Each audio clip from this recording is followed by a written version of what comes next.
Hey y'all, this Lala farm. Today we're talking about hay bales. One of the biggest problems for most goat owners that I've spoken with is how to get your goats to stop wasting so much hay. One of the problems that I have is the wasting of hay, of course, but also the actual chore of having to put hay out for the goats all the time. You know, when you get square bales, they usually range between 50 and 60 pounds. And when you're in kidding or wintertime, you're putting out multiple bales a day, depending on how many goats you have. So it becomes pretty labor intensive. So I've been looking at different ways to offer hay to my goats. Like you guys, I watch YouTube videos and found a couple where they were using round bales, which is what I would like to use because number one, they're less expensive. We use a lot of coastal hay is what it's called, and a bale of coastal hay, 2-string bale, like I said, weighs between 50 and 60 pounds, and it costs $6.50 to $7 a bale. Any other type of hay is significantly more expensive. But the round bales, which are about 600 pounds, they equal out to be about, I was told, the equivalent of 15 square bales, okay? These are $60 a bale. So they save me a lot of money. I don't have to constantly be breaking up bales and bringing them out and putting them in the hay feeders.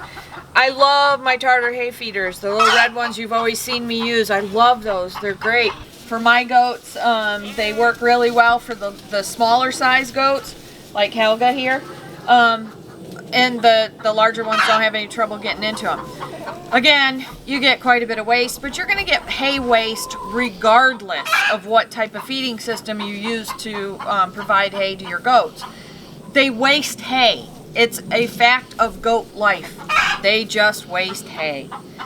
There's not a lot you can do about it. I've embraced it. I use the waste to line my loafing areas. I use it to fill in holes out in the pasture that retain water.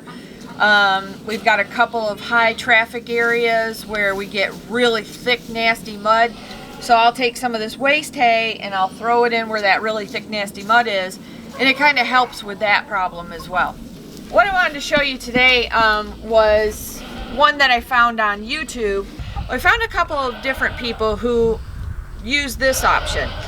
What they did is they bring in a round bale, set it up on end, which is what I did, and then they take a goat panel. This is a 16-foot, 4-foot high goat panel that has the 4-inch squares in it. Some of them that I saw used a ratchet strap, okay? And what they do is they hook the hooks into here and then they just ratchet it tighter and tighter and tighter. And as the goats ate it down, they'd ratchet it tighter still. Well, the problem with that is that as that bale gets smaller and you get tighter into that, eventually those goats are just going to push it over. Probably wouldn't have that problem if you had like a smaller goat, like a Nubian or a pygmy or something like that. You wouldn't run into that issue. But y'all know I've got big meat goats, and when they can't get something they want, the first thing they're going to do is they're going to headbutt it and they're going to flip it over. So that's not an option for me. But I did want to try doing this option of where you just put the round bale inside and then wrap the panel around it. And what I did is I secured it with carabiners at the ends. And it just, when you first put it on, the actual bale comes all the way out. As long as you know the spiral of the round bale, when you put it in there, all you gotta do is reach in and pull it off. My arm's small enough that I can just reach in here and I can pull this loose stuff down here to the front for them to eat, which is great. I'm not carrying big giant bales. I got big manly arms, can I do it? Your big manly arms are not gonna fit through that 4-inch hole, which is what some of you are probably gonna run into. Oh, it did fit. But it's hard to pull it back out. I need to work out more. So here's the thing. This has worked great for me so far, and I've actually recommended this to another person who's going to try it. And it's worked really well for me. This is the 3rd time that I've done this. So I pull the hay forward and you can see it works great. they can get to it without any problem at all. Here's the problem. Just like when you're feeding a goat, if they see you messing with their dish, they are going to come running. And they are going to swarm you because they're thinking, ooh, fresh hay is being pulled out. Yay, I'm gonna get some. So I usually run into that problem. Well, right now, in this doe pen that I have, I've got over 40 goats in here. Babies, all the way up to Leia, the queen, the big giant girl. They all eat out of this hay bale. So when they see me out here and they swarm, they really swarm. Here's the other part of the problem I'm running into. If I don't unwind this exactly, if I don't know the circular motion of the hay, how it's wound, when I start pulling it off and follow that circular motion all the way around, it gets so bound up you can't pull the hay off. So then that becomes a problem. Of course I have the tarp on it, and the tarp is being held on with carabiners. This is a 4x6 tarp. And the reason why the tarp is on here is because I have chickens that like to get up in here and get into the hay. I do have it underneath the loafing area over here, so that keeps it dry, which is great. I don't have that option over in the buck pen, and their bale got seriously wet and started having some issues with some mold growing and stuff, so I've got to rethink that whole setup over there. But because I started unwinding this the way it needed to be unwound, it's really easy for me to reach in here and do this. Well, now I do that, I have to wrestle everybody. But here's the other thing I run into. Once this starts getting really used up from the top and you get down to the bottom, then you're having to pull everything from the center to the outside. That's a little bit tougher because, of course, you see my arms.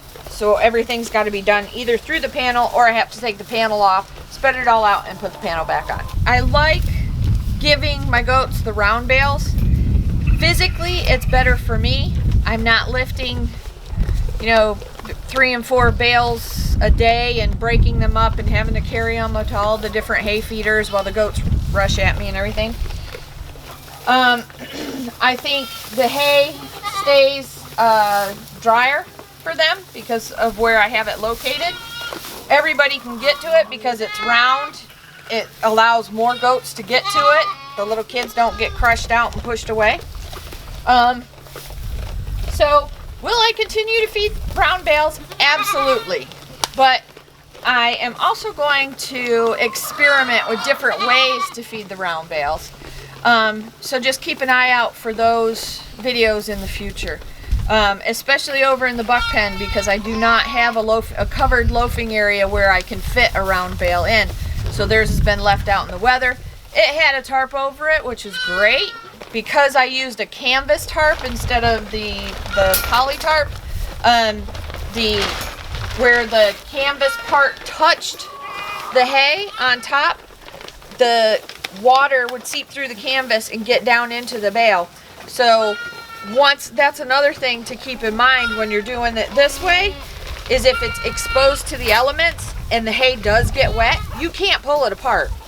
It literally just becomes one big giant clump that is just, it's like it sucks the water in and just holds itself together there. If you like the video, try checking out some of these videos over here. And remember, always be kind to each other.